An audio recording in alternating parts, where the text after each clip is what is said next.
Time to musk up.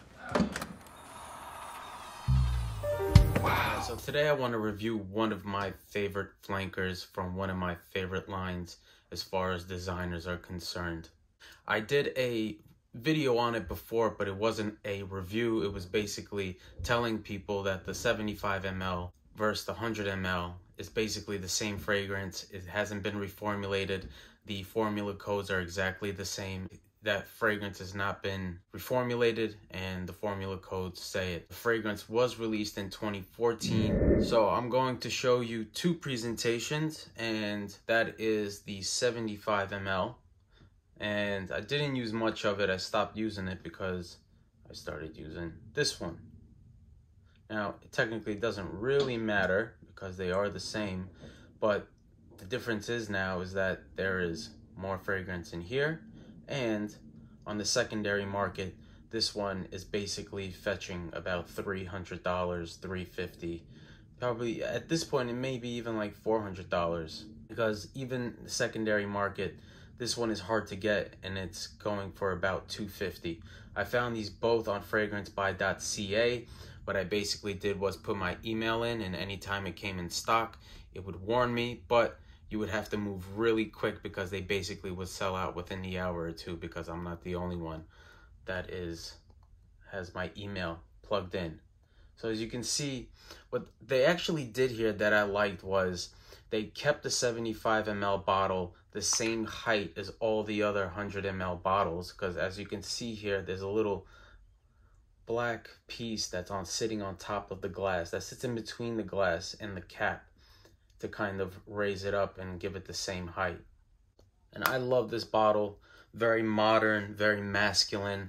So let's get to the smell. Some of the main things that basically I pick up here is going to be, of course, the orris, iris, leather, rose, ambrette, cedar, and sandalwood.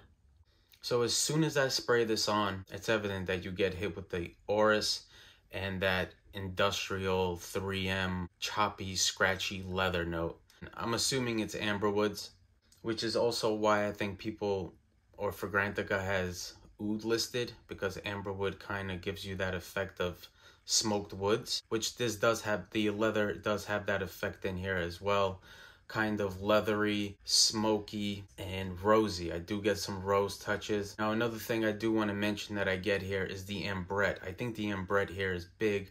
The ambrette is very musky to me. Ambrette to me smells like raspberry liqueur, like a vodka almost. Orris and the ambrette, that mix is absolutely gorgeous. If you're familiar with number 18 from Chanel Les Exclusive line, I get that same effect with the ambrette and the orris here, and that blast of smoky, woody leather here.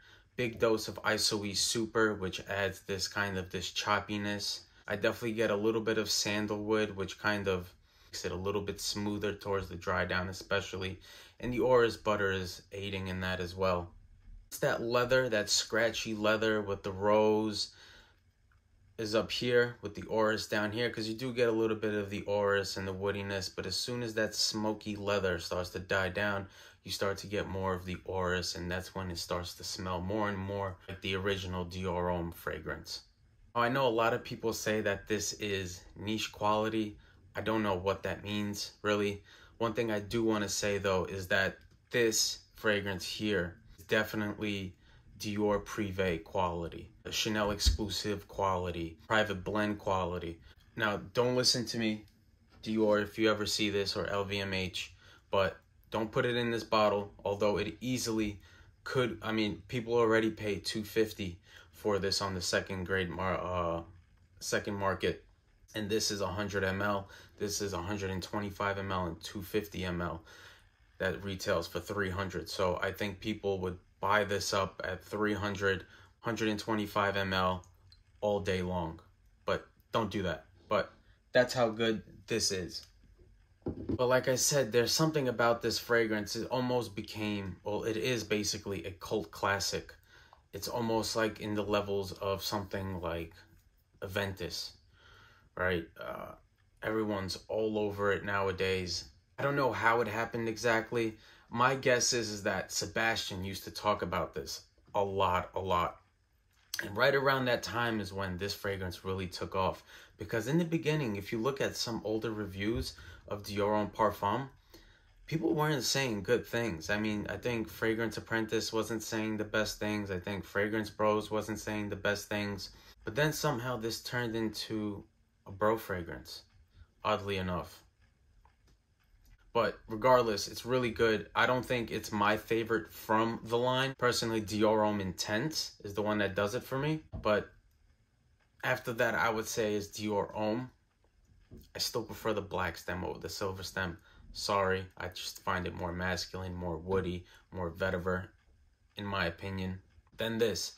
But all in all, the quality here is just so damn good and interesting. It does have that makeup bag smell, more towards the dry down. In the beginning, it does, like I said, have that smoky, woody, leathery note that's a little sharp, but you still get some nice rosy touches there, and some of that sandalwood to kind of smoothen out the rough edges here. All in all, I think the blending here is absolutely wonderful. Demaché did a great job here. People have their gripes about Demaché, but personally, in my opinion, he was great at making flankers and reformulating, because technically he reformulated Dior Homme. He basically cloned Dior Homme for LVMH when he made the black stem. But yeah, one of my favorite designer fragrances out there, period. And I will enjoy this, as you can tell, for many years to come, because one thing I do want to say, this stuff is really strong. This is basically a 2 sprayer for me, 3 sprayer. I'm a habitual under sprayer, and I'm proud of it because I just don't like being obnoxious. Yeah. All right, so in the comments, let me know what you think, if you've compared these 2 formulas, or should I say sizes, and or if you've tried it in general. And what do you think about Dior Homme Parfum? Thank you. Take care.